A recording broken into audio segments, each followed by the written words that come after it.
என்னது இது ஒரு லிவிங் ஃபாசிலா? 100 மில்லியன் ஆண்டுகளா உயிரோட வாழ்ந்துட்டு இருக்கா? ஹலோ கைஸ், நான் உங்க கவி. இது உங்க அக்வாசோன் எக்ஸ்போ.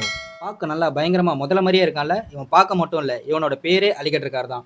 ஆமாங்க, இந்த ஃபிஷ் தான் அது. இதோட ஆரிஜின் பார்த்தீங்கன்னா வட அமெரிக்கால மிசிசிப்பி அப்படின்ற ஒரு ஏரியில தான் அதிகமாக காணப்பட்டிருக்கு. இது என்னதான் அதிக அளவில் வட அமெரிக்காவில் காணப்பட்டாலும் இதோட புதைப்படிவம் ஐரோப்பா, ஆப்பிரிக்கா அப்புறம் தென் அமெரிக்காவிலும் அதிக அளவில் காணப்பட்டிருக்கு. இது பொதுவா 8 அடியிலிருந்து 10 அடி நீளம் வரைக்கும் இருக்கும்.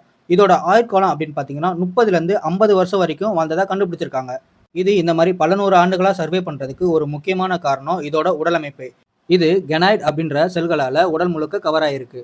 இந்த செல் நம்ம நினைச்சு பார்க்கறத விட ரொம்பவே ஸ்ட்ராங்கா இருக்கும். இந்த செல் எந்த அளவுக்கு ஸ்ட்ராங் அப்படின்னா பண்டைய காலத்து மக்கள் தன்னோட அம்புகளோட முனைகளை செய்யறதுக்கு இந்த செல்லை தான் பயன்படுத்தி இருக்காங்க.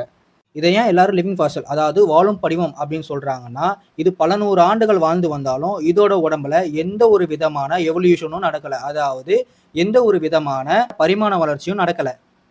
இந்த ஒரு காரணத்துக்காக தான் இதை எல்லாருமே லிவிங் ஃபாசில், அதாவது வாழும் படிவம் அப்படின்னு சொல்றாங்க. இந்த மாதிரி பழமை வாய்ந்த மீனை எப்படிலாம் வளர்க்கலாம்னு சொல்லிட்டு நான் உங்களுக்கு சொல்லித்தரேன். நம்ம சேனலை மறக்காம ஃபாலோ பண்ணிக்கோங்க. அடுத்து எந்த ஃபிஷ்ஷை பத்தி பேசலான்னு கமெண்ட் செக்ஷன்ல கமெண்ட் பண்ணுங்க.